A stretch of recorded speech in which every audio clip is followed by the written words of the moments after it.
It's open to anyone. And how we're sort of going to do it is buyers and contracts are on week one. Week two is sellers. Week three is anything else in a contract form. And week four is a catch-all.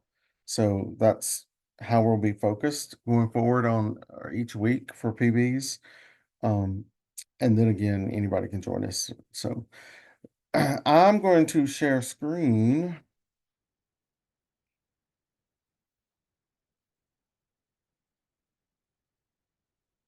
Okay, so can y'all see, what are y'all seeing? My command? Yeah, command. Perfect. Okay, so this is my own personal one here. So if you go in and create an opportunity, we'll start with the buy side. So up here on the right, let's click here on the handshake. Create an opportunity is going to be start. Um, it's going to be our market center. It's a buyer. I own it. So I created a dummy person so that we not co-buyer, sorry. I created a dummy person so we could create this. Why do I keep doing co-buyer?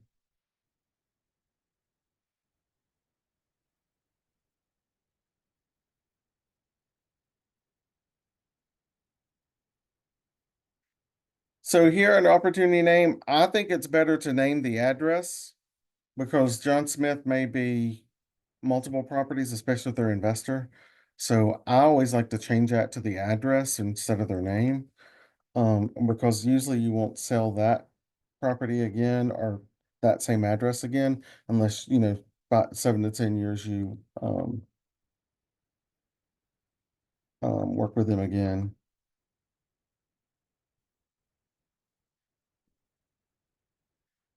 So estimated closing date, we don't know yet. The budget opportunity phase, we're gonna say active.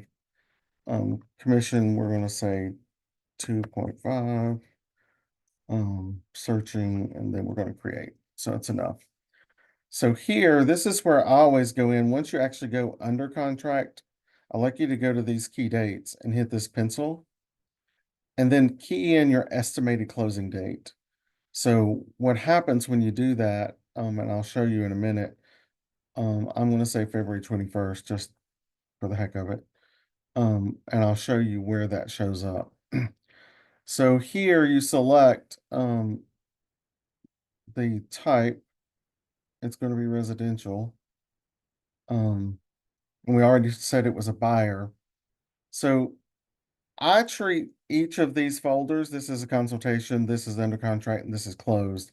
I treat this like my checklist because I can tell you in compliance, the first thing we look at is did you do a WWREA?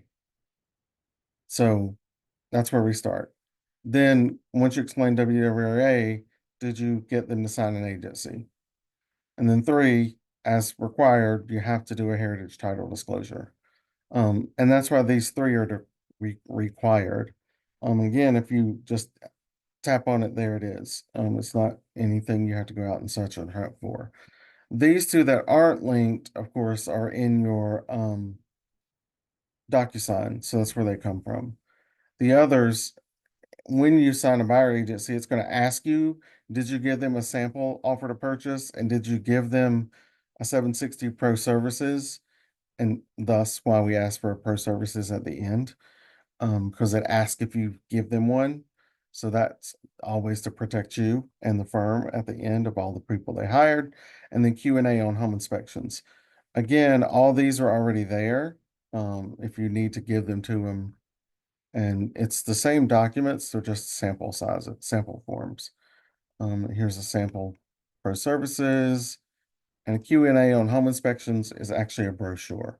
So if you were to print this back to back, it actually folds up into a quad. So that's the Q&A. There is also a brochure, if you like, for WWREA, which is actually pretty informative because it shows the people. So it says like if you're these two people and you're looking for a house and you add an agent, it kind of makes a visual of explaining the WWREA. That's available on the NCREC website.gov. So anyway, these with underlines are out there for you already. You don't have to go search for them. And again, the only three that are required from compliance are going to be these three. If the house was built before 78, that's why lead-based paint is conditional. This is the brochure about lead-based paint from the government. So that's why it actually asked, did you receive a brochure about lead-based paint? So that brochure is linked there if they need it. So next thing, if you look at under contract, we do the same thing. So you had a consultation, you did the three requirements. If you're making an offer, this is the order we're going to look at. We made an offer, they disclosed property, it's got an MOG. Then these are the extras. You need to know the deed on the property. You need to know the tax card on the property. You can find a plat map and a flood map. Why do you ask for flood map? Because it asks if it's in a flood zone or floodplain or water riparian area. So all the rest of these are conditional, even down to the 220. And again, all of these forms are found in your DocuSign account. So treat this as a checklist for what you need to submit. And then when you close, of course, close the CD or the HUD or the Alta signed. We've had to send some back that aren't signed. And then once you get your compensation check, you'd upload, of course, you submit the DA for approval, and then the pro services. Here's one that's a sample that is the actual one that's there linked in the folder. So let's go to actual forms. So if I start a transaction,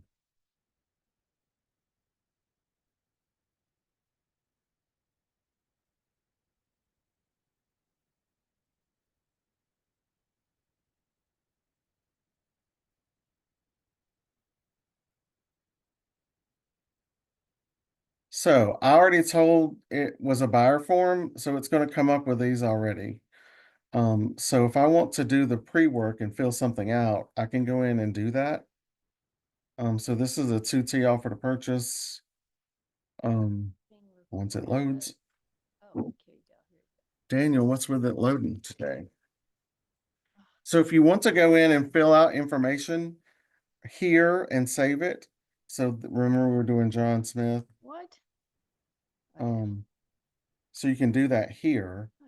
What? And then save and close. So then when you actually get to the actual signature and e-sign part, you won't have to fill all this in there. So either way, neither one's wrong. You can fill it out here, or you can fill it out and save it, or you can fill it out in the actual form itself. If you do pre-fill it out, it's just less work on you on this side. If you don't pre-fill it out, you got to add a bunch of text boxes. So that's why myself, I prefer doing it initially and do a save and close because you have less to upload. So let's look at what you're filling out. You'll find the seller information that's going to be from tax card, deed. That's why we look them up, or it's going to be on the MLS. So that again, we're looking for that information and uploading it to the file so we have accurate information. Um, John Smith, we know is our buyer. This is saying it will include a manufactured home or it will not. The address, where can we find it? So this is one way of how we can find it. And then this is another. So that's why we ask if you're even receiving offers from someone that's kind of halfway filled out. Um, I I would go ahead and personally, I don't just like a PIN number and that's it, or a deed number. I like some information in here because we have had situations where people would just put in a number and they had a typo, and then we had problems. We had to redo the OTP because they had made a typo on it when they typed it in originally. However, if you had a PIN number and you had the plat book and you had the lot and you had the deed book, then it really made sense and matched up to where the address was. So again, you can all these fields you can just go ahead and type into. So if we were offering, 300,000, and we're offering, there's no right or wrong amount to due diligence. Say we're offering 2,500 here. And you can see it's doing the math at the bottom, and we're going to do a $5,000 earnest. Um, so that still leaves 292.5 out there. Here, one key part about when you're doing funds, all of these are able to be picked from, and it's up to the buyer which one they want to do.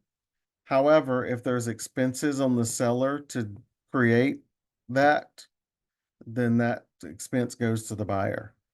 So, like if they don't do PayPal or Cash App or however you're sending this, it's up to you. You have to make sure that they're able to accept that. Um, Again, we're just doing initials, earnest money, escrow agent.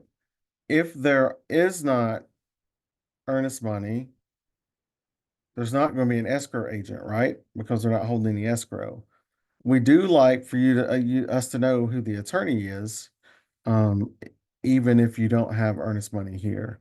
So that's why you're going to key in an attorney. The period, this is rule of thumb for me. You need at least 3 weeks minimum just to get on calendars. If you have an appraisal, it's going to take 2 to 3 weeks. If there's a loan involved, an inspection might take 7 to 10 days. Like if you do a radon, you're going to have to leave the radon machine in the house, and they may do the inspection on Friday.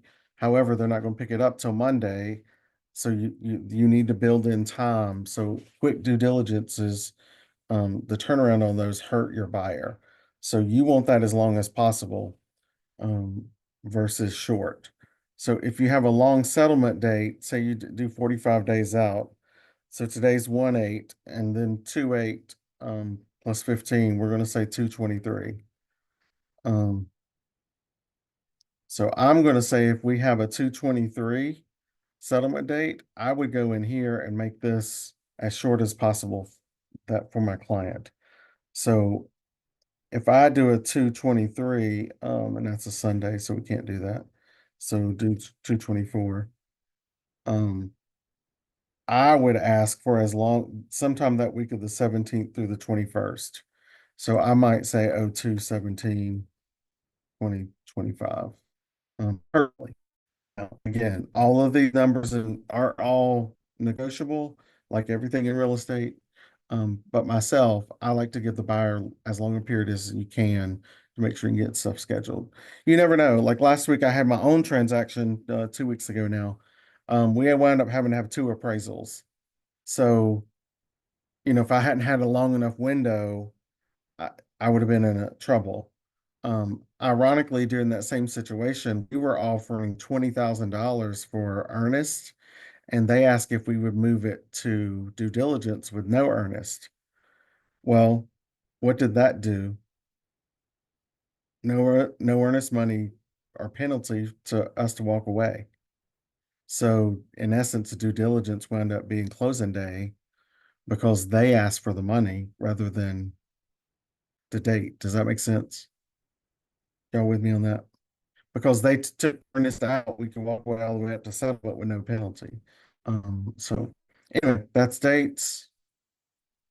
Red boxes are always huge ones. Make sure you call those out. Um, Blue is informational and red is a warning. If that's how the state looks at this. Um, Fixtures, you can every year the fixture dots get longer because people keep suing or acting out, or that's mine, not yours, or the agent don't ask for it. It's a habitual request from the agents not to take care of it. Like they don't, if it's screwed to the wall, basically it stays in the house. Like the TV don't stay, but the bracket does. So stuff like that happens pretty regular. That's why the list keeps growing. So take out the variable in there. If the agent doesn't ask for it, it's on the list. They try to get as many things in there as possible. When I started, and gosh, Alice, I see you here. When you started, was there even a fixture list that stayed with the house? Don't even remember. So it's been so long. Can I hear you? It certainly didn't.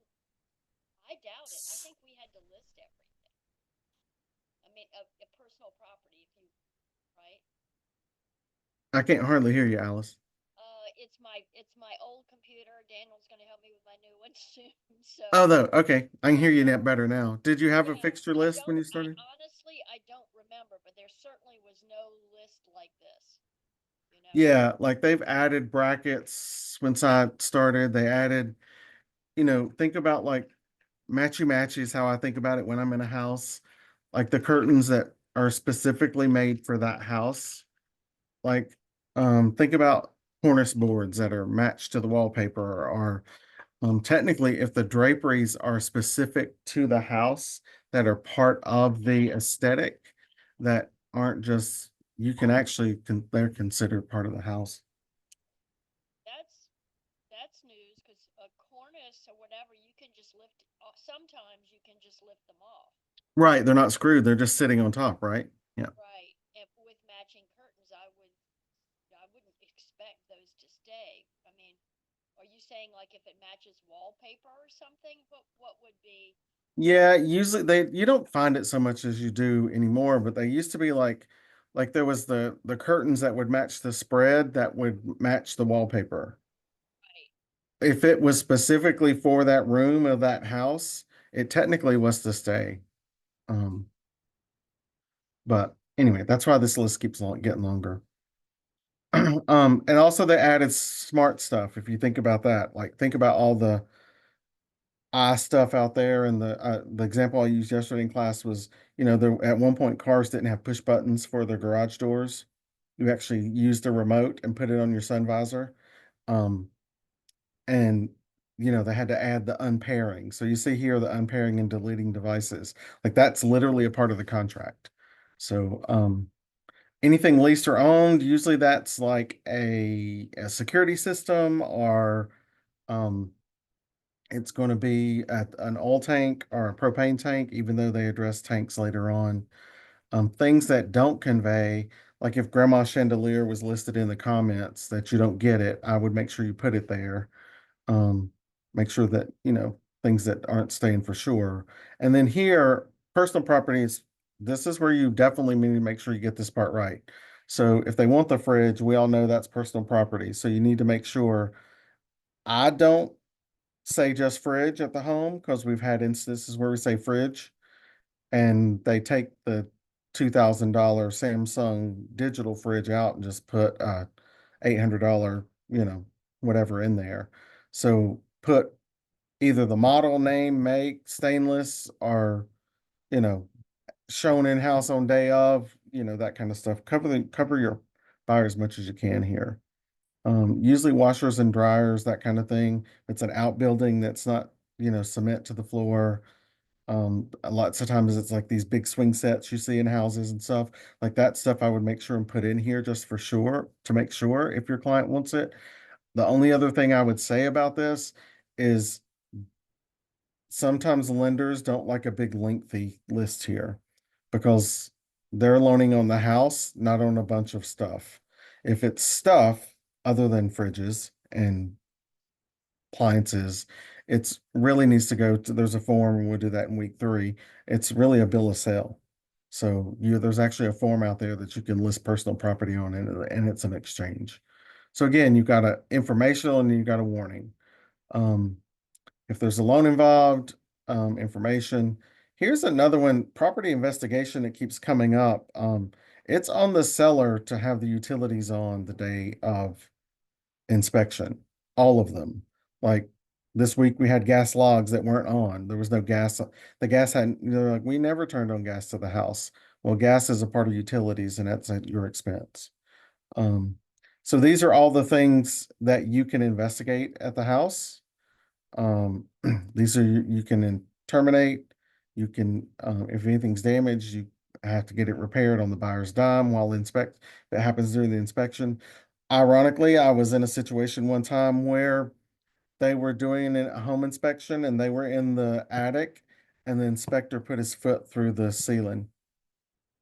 So who has to fix that?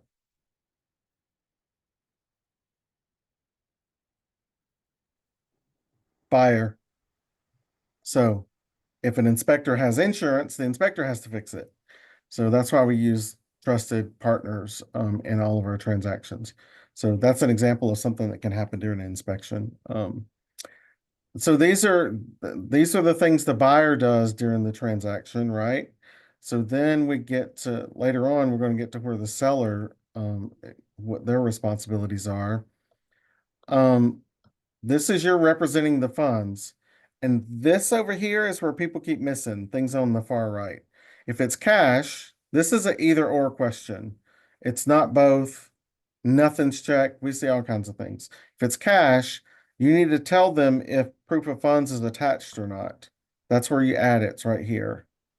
If it's a loan, this is where you go. Okay, it's a loan, it's a mortgage on the house. What type is it? If it's conventional, we said, what would we say, 350? So, Alexa, what's 80% of 350? 80% of 350 is 280.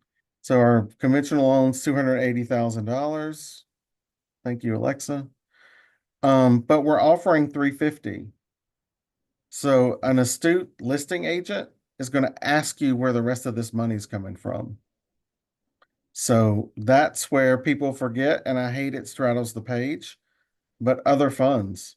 So if I'm offering 350 and I've not told the seller where this other $70,000 is coming from. And if a listing agent didn't ask, that's on them. But technically, I should put where this is coming from. Additional funds from, and it can be 401k. It can be a gift. It can be whatever. I mean, I don't care what's in here. But if I'm an astute agent and it's all 350's not here for the mortgage, um, I should be asking where the rest of the money's coming from. So, FYI. This box, a lot of people, there used to be a contingent offer in the offer to purchase. Like I have to sell my house before I can buy yours. Well, they took that out, gosh, 7, 8 years ago. This is informational purposes only. This is not about, it does not create a contingency. It's for information if they decide to take your offer. So they do or do not have to sell the house to buy it. What's the address? Is it under contract? Or is it currently marketed? Is it going to be marketed? And you're selling it on your own? Are you with a real estate broker or not? So again, that box is for information only. A lot of people don't realize that that doesn't create a contingency. It's just information. So did they get the RPD? And did they get the MOG? Buyer obligations. You have to buy it. You got to get the appraisal. You got to do the title search. You're doing all that in the time you're allotted. Seller. Have you owned it for a year or not? Lead-based paint if it's prior to 78. Association if it's an HOA. This is often blank. That's where we find in compliance. How would they even know who to contact if there is a HOA? How much is the HOA per month, per year, per quarter, per whatever? Fuel tank, is there one or not one? Here, is it currently in use or not in use? And do you own it or lease it? That would go back up to items that are owned or leased, right? If there's more than one tank. Often what you'll find is where the tanks come from are a lot of farms, especially in rural areas. They actually buried tanks to put gas to do their tractors so they didn't have to go to town all the time. Or heaven forbid, for a lot of places, the old boilers that were oil boilers, they would bury the tank in the ground because aesthetically they're not very pretty. And then there's the oil in these barrels, and over the years, the oil containers or the tanks would rust and rot, and then what gets into the soil? Oil, leftover soil. So there's remedies for those. That's why they're asking about this stuff to protect the client. What type of fuel was it? Was it oil? Was it propane? Was it gas? Was it diesel? So that's why this information is important. Again, blue boxes are information. Leases. Is it currently a rental property? Because they need to know, because if they buy it, they're buying it with the terms of that lease. So again, seller obligations. Here's one that comes up. Good title. Usually this is, we find it in error situations, like I can't provide good title because, so and so, such and such hasn't signed the form. So if you got three heirs, all three have to sign it. If one of the heirs are married, one of the wife or husband, spouse has to sign it. So that's why good title here is important. Here's the second one that's really super important is compliance, government compliance. What falls under this is permits. So if they've added a bathroom and that's not on the tax card or the information, or if they added a porch, closed in a porch and made it a den, and there's no permit on file, here's where the buyer gets protected. This is under seller obligations that the seller has to remedy that before transfer of property. And if they can't, then it's up to the buyer if they're willing to accept it in that condition or not. So this contract says that the seller has to remedy it. If they don't, it's up to the buyer to accept it or not, as is. And then once they accept it as is, it's the buyer's problem. It's no longer the seller's problem. Deed.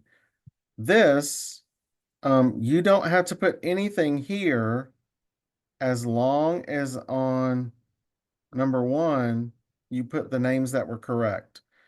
So if John Smith is the buyer, but he's going to add his girlfriend, the girlfriend's not going to be on the deed. Maybe she's going to be on the deed and not on the loan. So that's why that might be blank and you get to page 10 and that's where you add the name. You don't have to fill out, used to, it required you to fill this out. Now you don't fill it out unless it's different from the buyer at the top.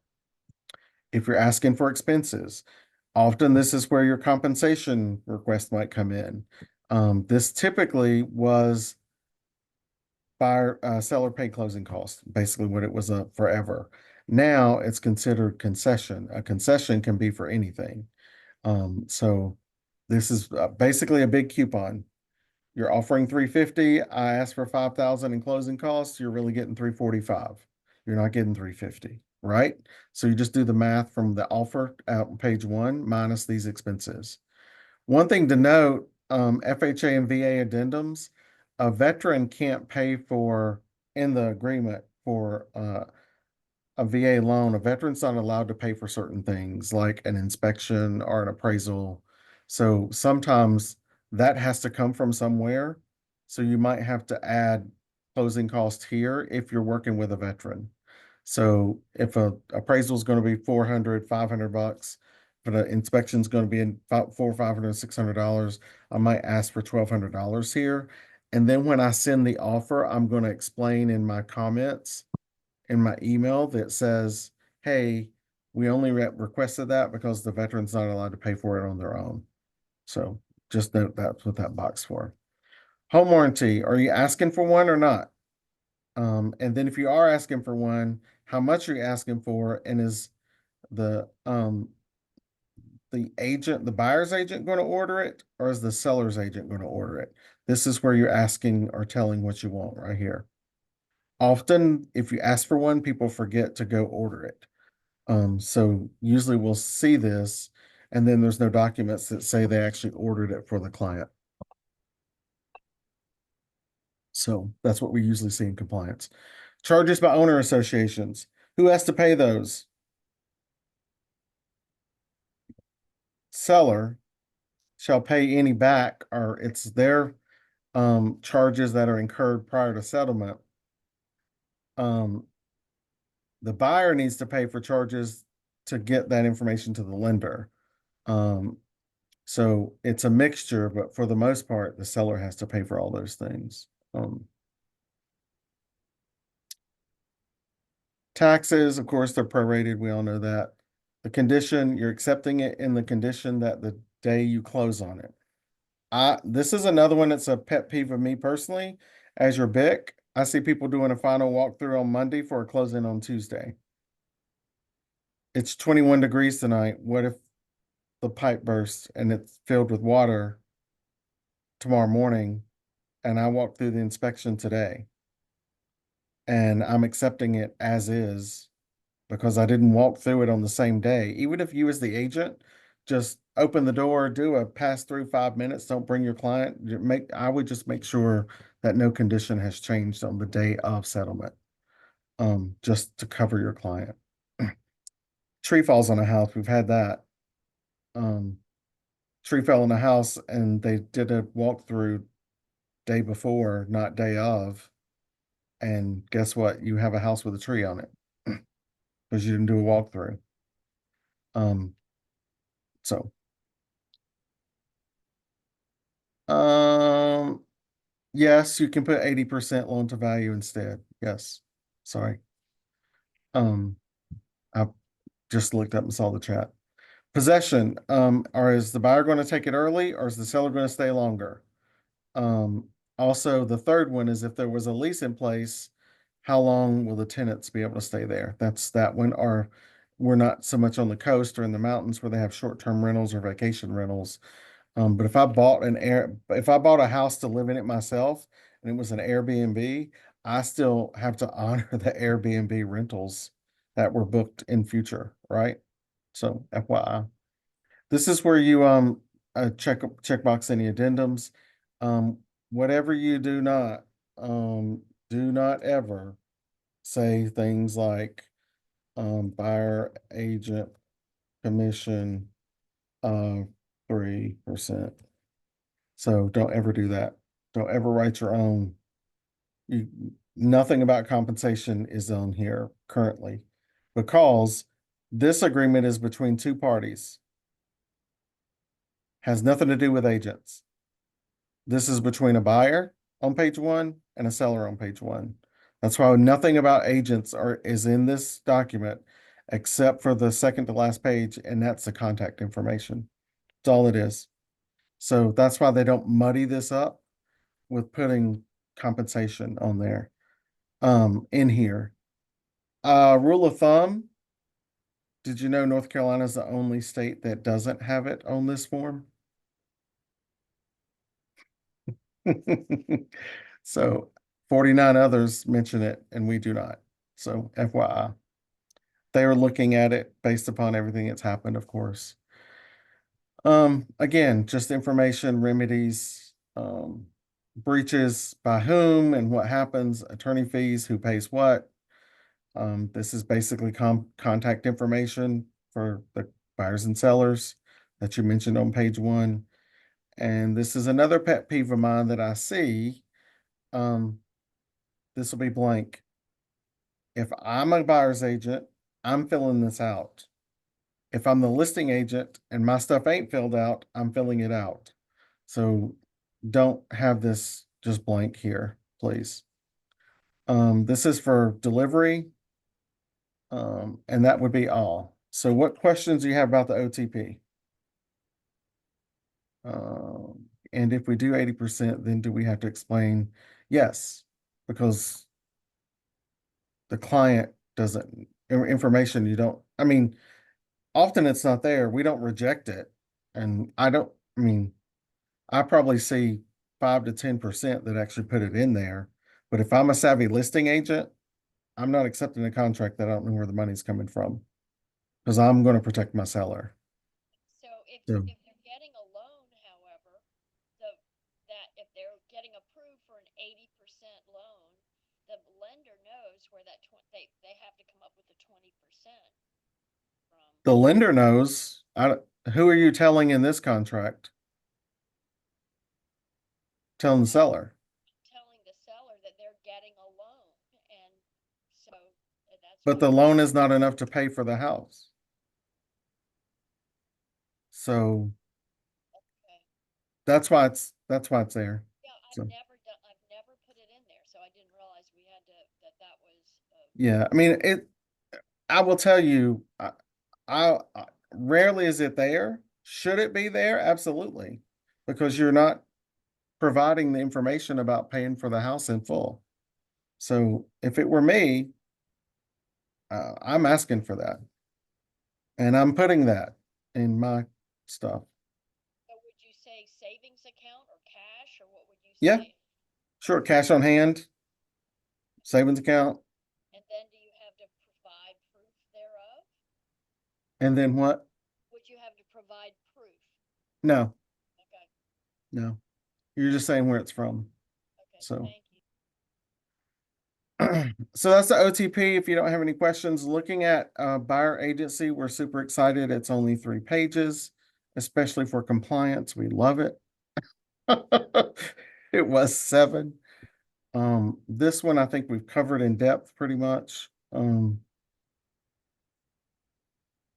This is actually the 7-page one, so I need to make sure that's updated, Daniel. So the name and of course the office. You can't have a contract that doesn't have an end date. So you have to have when this starts and stops. So it starts today when they sign it. And it has to end at some point. You can't have a contract in North Carolina with no end. Location, I say myself, you're licensed in North Carolina, but your expertise are probably locally. So I say Guilford, Alamance, and surrounding counties. So that takes care of, for the most part, of any and everybody around here. That's just what I put personally. You don't have to put that. You could also put in this one all the way down to the address. This agreement is to show 123 Main Street. That's why the other box is there. So is it residential, commercial, or other? Where is it? It can be, down to the street address if they don't want to sign an agreement or feel kind of wishy-washy or so this is what I say.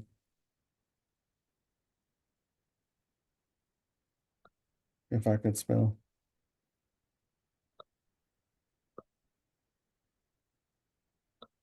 So that takes care of everybody. Um, Rarely are our agents working outside of this. If I'm because this takes care of Orange and Caswell and all that. So if I'm in Hillsborough, like Alice, I might say Hillsborough, Durham, Alamance, and surrounding counties. That takes care of Wake. It takes care of all that stuff around it, right? So that's what goes in here. How long's the agreement, and then how much? What do we get paid? What I will say about this is what we're missing is, this is like a deposit. You can do that if you want to. Most people rarely do I see a deposit there. Um, but where I'm seeing is this is 3% in the agreement, but then when you do the 220, it's 2.5. You can't have that mismatch. So you got to go back and update this with a 710 or updated page 1. So they can't have a compensation form at one amount and then this at another. The other thing I see is like maybe this is 2.5. I saw one this week where the builder paid 3. Well, you have to get that client's permission to accept that extra 0.5%. You can't just take it. So you have to go back in and do a 710, or you have to go back in and you could strike through this and make it a 3 and everybody initial. That's perfectly fine. So I won't go deep into this one because it's a 7-pager and we're not using it anymore. 220. 220's shifted to a 1-pager now instead of the 2-pager. And I think, Daniel, what I didn't do was go in after August and update these or October when they updated those. Seller, buyer, property. This is where almost everybody's messing up. It's almost always the listing firm. Almost always. And then this is where I'm seeing 2.4 and then your agreement is for 3 and you got to go back and make these match. You can't have different amounts on different pages unless your client's paying this 0.6. If the buyer's going to pay the difference, you're perfectly fine. You don't have to change anything. But if you're accepting a lower amount that's on the agreement, you got to go change it. You can't have it out there floating around at a different amount. And then this is a payment. Another thing I'm hardly ever seeing is a date. You can do it for the 6 months that you did the buyer agency. You can do it for the date of the contract closing date. It doesn't matter what date you put in here. You just got to put one in there. It can't be blank. And then all parties sign it. So 710, we've done this pretty much a lot.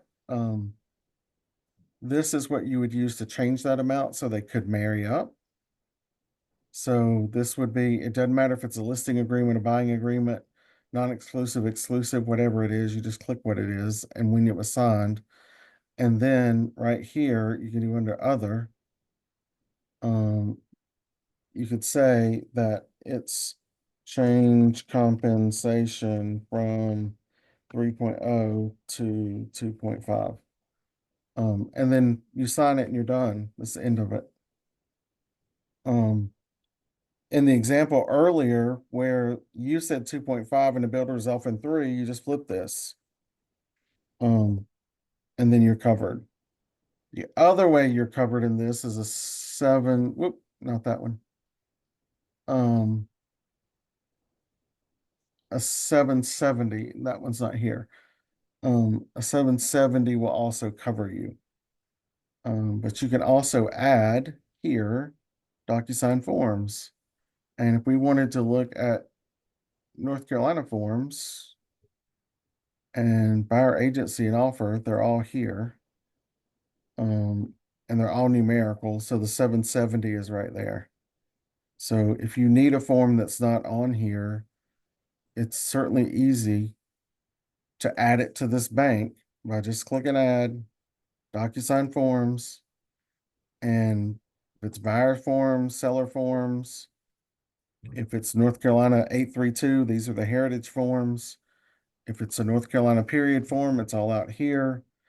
This one is the coming soon or an office exclusive form if you're on listing, and we'll cover that during offer listing forms when we do that next week. So these are specific forms to the MLS. So that's where you get any form you don't have. Okay. So say if I want to add let's a buyer agency and I need a 220 and I need a 770 additional signatures. Let's say that one. And I add them, then they just pop down here in here when I add them. And then when I'm ready to get them signed, so I can go in here and fill these out like we've done all the other ones I just showed you.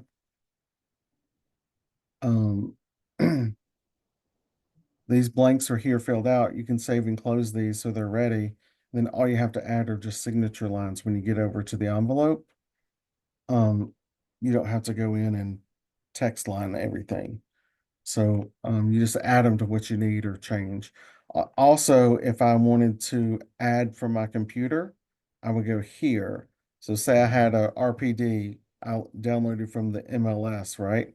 Had a property disclosure from the MLS, I could go over here to my computer and then I could go get it. So if I've got documents, 1305 Westwood, oh, let me go to downloads. And this is one I just closed. So if I needed to go to get the RPD and I upload it,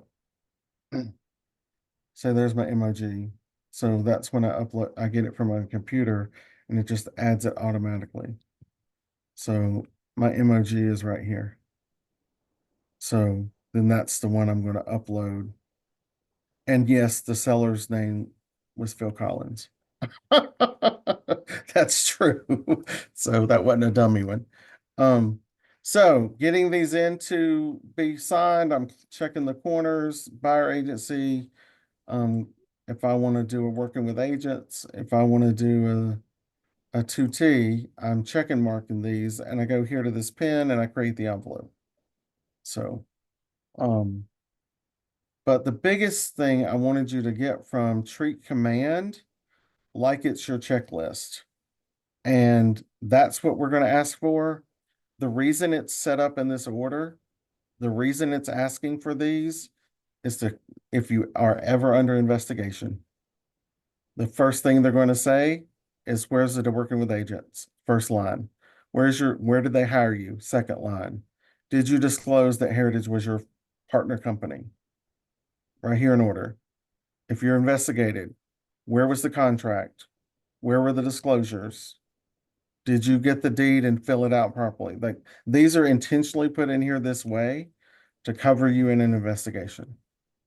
So, that being said, we've got about 5 minutes. Anything you want to ask or talk about or need to know? Oh, one other thing I wanted to show you. Um, Stop share.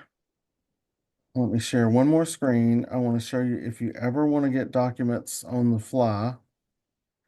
Are y'all seeing NorthCarolinaRealtors.org? So log in and you can get any of the forms because forms come from your association membership, right? And I always get that wrong as far as my password. Um, so any form I want, I can get at their site. So if I want to search forms and contracts, they're here. So if I want to see every form that's ever offered, I just hit search. And they're all in sequential order, just like they are on sequential order over in the envelopes where we're creating those. But say if I'm looking for on the fly, you need a 770 because something changed. If you just type in 770 up there, um 770 comes back. This is how to a sample of one, and this is how to one that you can have filled out. And if you just click on it, it just automatically downloads to your computer. So right there you have it, you're on the fly, you good to go. If you need a 201 buyer agency, you need it quick, boom, there it is. A sample one and a real one. Click, it downloads and you have it. So 201 is You there. get them from Zip Forms, which is also free, and then it keeps your envelopes together as well. Oh, cool. Yeah, I don't, It's part of the triangle. I've always used Zip Forms, and then it keeps all your documents and all the you. There's form library on the right. You can look up anything, yeah. and then each transaction it keeps together. Yeah, the only thing Zip Forms is a Zillow product. No, nothing's wrong with it. Perfectly fine. Um, we used to use dot loop. So whatever you use, there's nothing wrong with it. The office just uses DocuSign. When I was here the first time, we used dot loop. I don't know why they changed, but they did. But here's the 3-page 201 that we were talking about. It's between who and the firm. Another thing come up. Alice has got a buyer and she calls me and says, Jason, I can't show this house. Can you show it for me? Do I need a new form?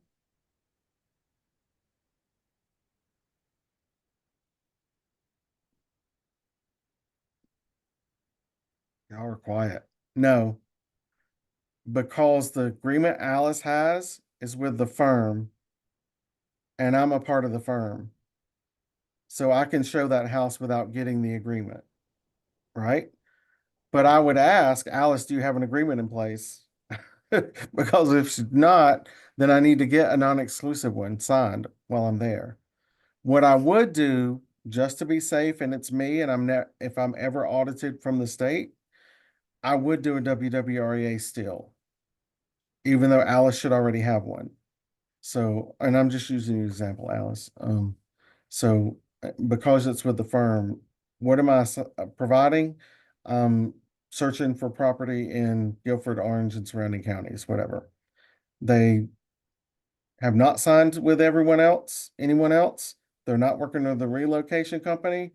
This is what everyone's missing. Have you given them the sample copies of a contract and pro services? And they're just saying all these are no. But if something comes back and you've not given them a sample copy, you could be in trouble. So they need to know up front what they're signing, what they're doing. A length of time, how much it's going to cost them. You initial it. This is when they choose agency. Do they allow the firm to be a dual agent? That's the end of that sentence. Yes or no? If no, then they don't need to sign anything else, right? They're not allowing dual agency. You don't sign anything in here.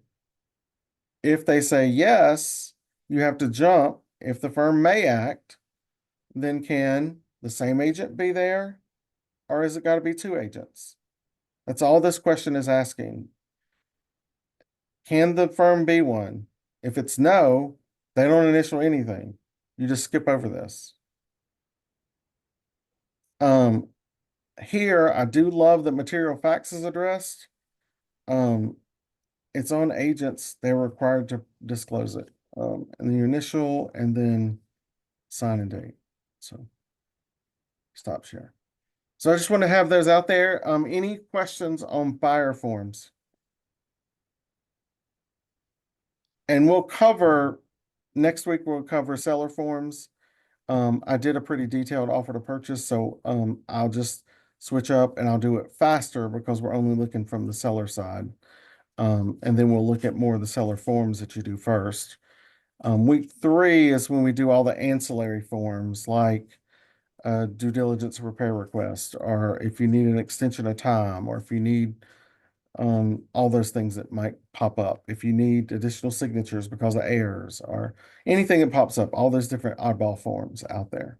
So unless you have questions about buyers, we are good. And you are all set. Katrina, you good?